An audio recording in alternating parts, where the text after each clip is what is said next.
السلام علیکم ناظرین کرام، نئی ویڈیو میں آپ کو خوش آمدید کہتے ہیں۔ بہت بڑی آج ڈیولپمنٹ ہو گئی ہے، جس طرف اس ملک کو لے جایا جا رہا ہے وہ تباہی کا رستہ ہے۔ آج 50 سے زیادہ ان لوگوں کو دہشت گردی کے کیسوں میں جو 9 مئی سے جڑے واقعات ہیں، وہاں پہ دہشت گردی کی عدالت نے 51 افراد کو 5-5 سال کی سزا سنا دی ہے۔ یہ ابھی شروعات ہیں، ایسے سینکڑوں میں کیسز سامنے آئیں گے جن میں یہ سب کرنے کا ارادہ ہے۔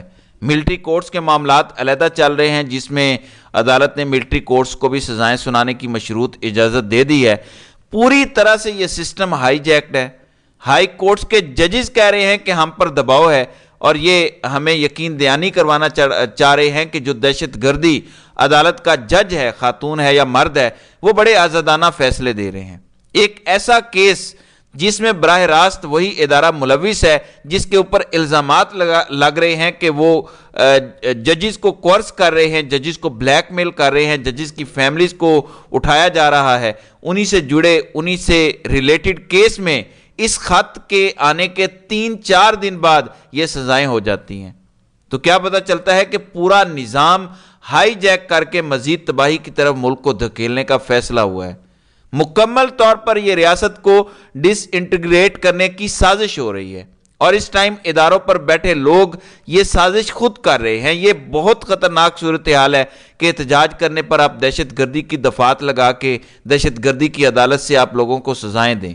ہاں، اگر یہ کہتے ہیں کہ توڑ پھوڑ ہوئی ہے، کہیں آگ لگانے کا کیس بن گیا ہے، دہشت گردی کو ڈیفائن کیا جا چکا ہے ہائر جوڈیشری کی جانب سے، لیکن یہاں پہ دہشت گردی کی دفعات لگا کے سب کچھ کیا گیا ہے۔ سپریم کورٹ نے اپنے فیصلے میں جن 5 لوگوں کو ضمانت دی تھی اس میں لکھا، پھر اس کے بعد کئی ہائی کورٹس میں یہی ہوا، حالانکہ سب ان کے کنٹرول میں ہے، لیکن کچھ ججز بیچ میں لکھ دیتے ہیں ایسی چیزیں کہ دہشت گردی کی دفعات آپ کیسے لگا سکتے ہیں، نہ کسی کے پاس اسلحہ برآمد ہوا، نہ کوئی قتل ہوا، نہ کوئی مرا، کسی ایک بندے کی جان نہیں گئی، تو دہشت گردی کیسے ہو گئی؟ الٹا جن کی جانیں گئی ہیں انہی پہ الزام لگ رہا ہے۔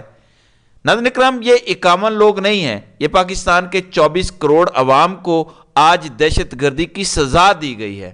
آپ واقعی دہشت گرد ہیں، آپ منصوبہ سازوں کے تمام منصوبوں کے لیے دہشت گرد ہیں، یہ آپ کو برداشت نہیں کر سکتے، یہ آپ کا وجود برداشت نہیں کر سکتے، ان کے لیے یہ ناممکن ہے کہ یہ آپ کا وجود برداشت کریں۔ یہ اس لیے کیا گیا ہے، اوپر سے اس وقت جب یہ سزائیں دینا چاہ رہے ہیں، اور یہ ساری گیم کس لیے ڈالی گئی، ججز پر کیوں دباؤ بڑھایا گیا؟ ان کو خدشہ یہ ہے کہ جو نچلی عدالتوں سے سزائیں ہوئی ہیں یا ملٹری کورٹ سے سزائیں ہوں گی، لوگ ہائر کورٹس میں جائیں گے، وہاں سے بری ہو جائیں گے، عدالتیں لوگوں کو رہا کرنے کا آرڈر دیں گی، اور یہ ذلیل ہوں گے، رسوا ہوں گے جو آرڈر آئیں گے۔ پھر ہائی کورٹ کے ججز پر دباؤ بڑھایا گیا اور وہ بول پڑے۔ پورے ملک میں اکراس دا بورڈ یہی چل رہا ہے۔ ایسے میں شہباز شریف ایک نمونہ نکال کر لائے ہیں، تصدق حسین جیلانی، گو کہ یہ افتخار محمد چودھری کے بعد پاکستان کے چیف جسٹس بنے، لیکن اب میں آپ کو ان کا حدود اربع بتاتا ہوں۔ ان کو 6 ججوں کو انصاف دینے والے یا انہی کو کٹہرے میں لانے والے کمیشن کا سربراہ بنایا گیا ہے۔ یہ یک رکنی کمیشن ہوگا، خود ہی کمیشن، خود ہی اس کے سربراہ، خود ہی تحقیق، خود ہی سزا، سب کچھ یہی تجویز کریں گے۔ ان کا حدود اربع سمجھنا آپ کے لیے بڑا ضروری ہے، تاکہ آپ کو پتہ چلے کہ اس کمیشن کی حقیقت کیا ہے۔ میں آپ کے سامنے وہ تفصیل رکھتا ہوں۔ ناظرین اکرام، ایک اور صاحب ہیں جلیل عباس جیلانی، یہ ابھی جو عسکری ڈکٹیٹر کیئر ٹیکر حکومت بنی تھی، یہ اس میں وزیر خارجہ تھے جلیل عباس جیلانی، جو اس کمیشن کے سربراہ بنائے گئے ہیں۔ تصدق حسین جیلانی سے ان کا کیا رشتہ ہے، اس کو آپ خود گوگل کر لیجئے گا۔ ثاقب جیلانی 10 اپریل 2023 کو رجیم چینج آپریشن کی اگلی رات لکھتے ہیں، میں اس ٹویٹ کا خلاصہ بتا دیتا ہوں کہ ایک جانب یہ کہتا ہے کہ عمران خان جنرل باجوہ کا لانچ کیا گیا پروجیکٹ تھا، اور شہباز شریف کو ہر صورت اقتدار جلد از جلد منتقل کیا جائے، یعنی شہباز شریف کو وزیر اعظم جلد سے جلد بنوانے کی خواہشیں رکھنے والا، عمران خان کو جنرل باجوہ کا پروجیکٹ قرار دینے والا، اور کہنے والے کہ عمران خان کے دور میں ڈریکونین کربز ہوئے ہیں سول سوسائٹی پر۔ یہ ہے وہ فیملی اور ان کے روح رواں تصدق حسین جیلانی، جن کو کمیشن کا سربراہ بنایا گیا ہے، لیکن ان کا ابھی تعارف مکمل نہیں ہوا۔ ناظرین اکرام، یہ ذرا چیک کریں،